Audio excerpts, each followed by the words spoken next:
পথের উত্তর শানুর তোমার বাক্য কুফলতা পক্ষে বলব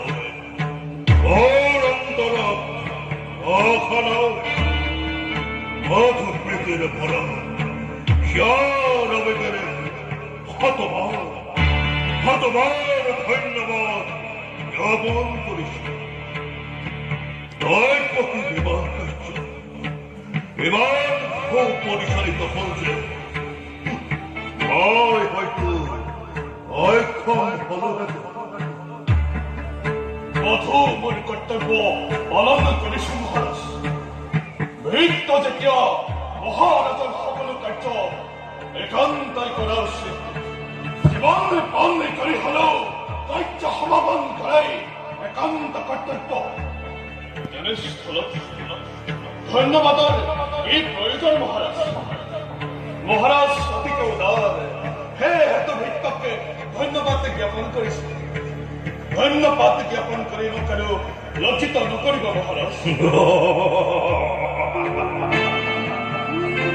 তুমি অতিকে হৰণ তোমাৰ পখন খাওয়ানি তোমাৰ অঘোৰ চুম্বইছে কিন্তু ধন্যবাদেৰ বাহিৰে তোমাৰ কৰ্তব্যৰ যোগ্য প্ৰতিদান কি আছে আজ বিবাহ কাৰ্য বিমান নিখুঁতভাৱে সম্পন্ন হচ্ছে প্ৰজা আজি অব্যয়ক অতিথি সকলো আজি বংশৰ উৎসৱত সন্তুষ্ট হৈছে অকল তোমাৰ বাবে শানুৰ ওই বংশৰ খ্যাতি কৰিছে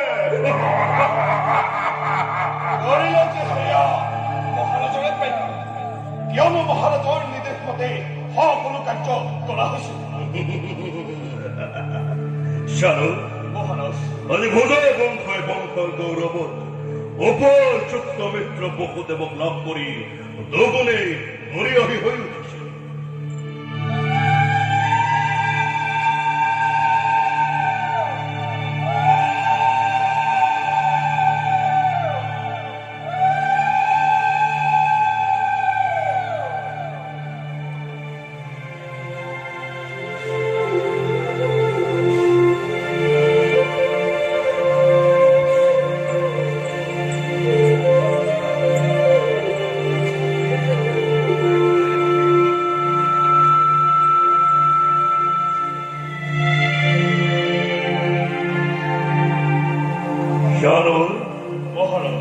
খবরখান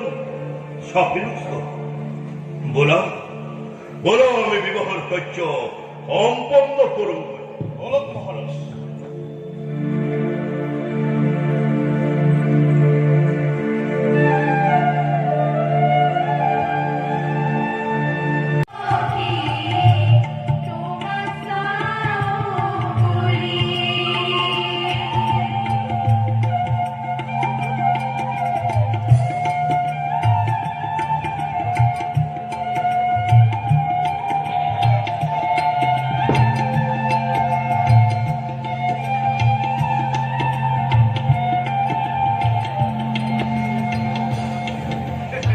বহুদেব মিত্র স্নেহর ভগিনী দৈবকী কাজী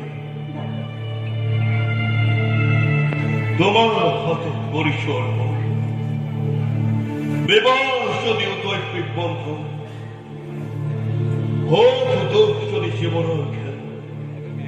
তথাপি সাহস কোনো কালে তোমার স্নেহর পরাজে বঞ্চিত বলেছি গতৈব তারানক পরিচরিতকে দিয়গত রোজ ব্যবহার করেছিল আজ বিদায় ফলত সকল পাবরে মুখ ক্ষমা করে দিবে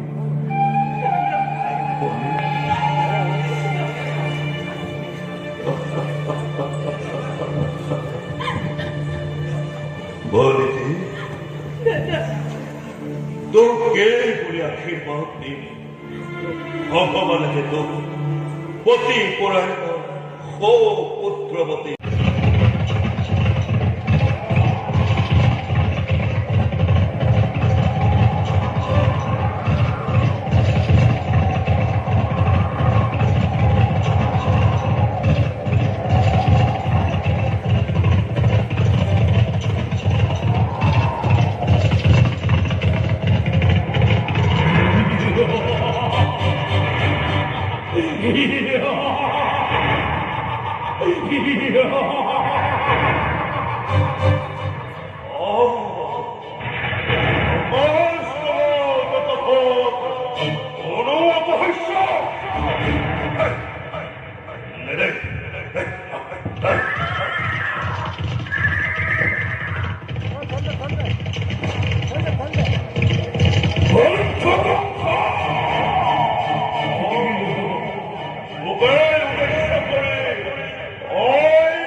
জীবন মনে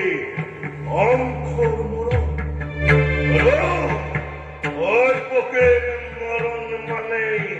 সংসার জীবন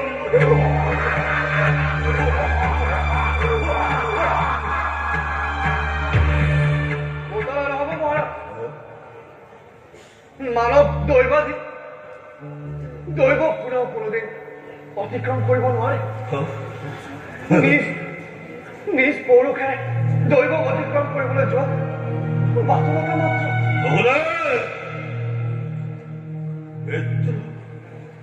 দৈৱক মই নিজ পৌৰুষত্বৰে অতিক্ৰম কৰিব লাগিব এইটো তুমি কোৱা বিৰাট দৰে দৈৱৰ প্ৰতিকূলে থিয় দিব লাগেনে নে কাপুৰুষৰ উত্তৰে দৈৱৰ অনুকূলে গৈ মৃত্যুৰ দিন গণনা কৰিব লাগে মহাৰাজ ৰাজনীতিত উপনীত হলেও সম্ভৱত মহাৰাজে ভাবি চাব লাগে যে দৈৱ ৰাজনীতি নহয় দৈৱক নিয়ন্ত্ৰণ কৰে ভগৱানে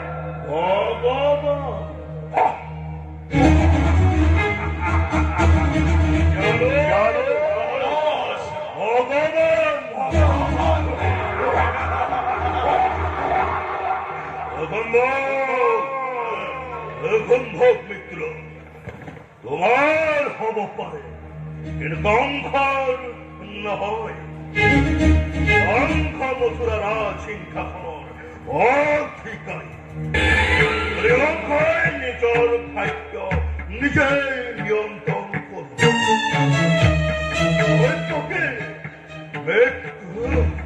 মৃত্যুৰ বাবে সাজু হ'ব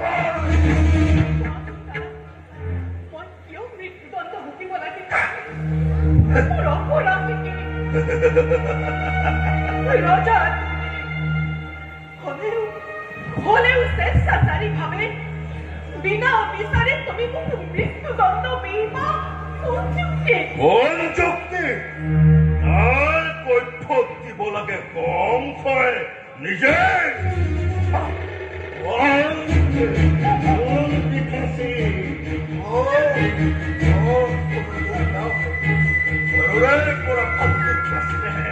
লালন পালন কৰি এই মহাভুল কৰিলো পুনৰ পৰা চিন্তা কৰিব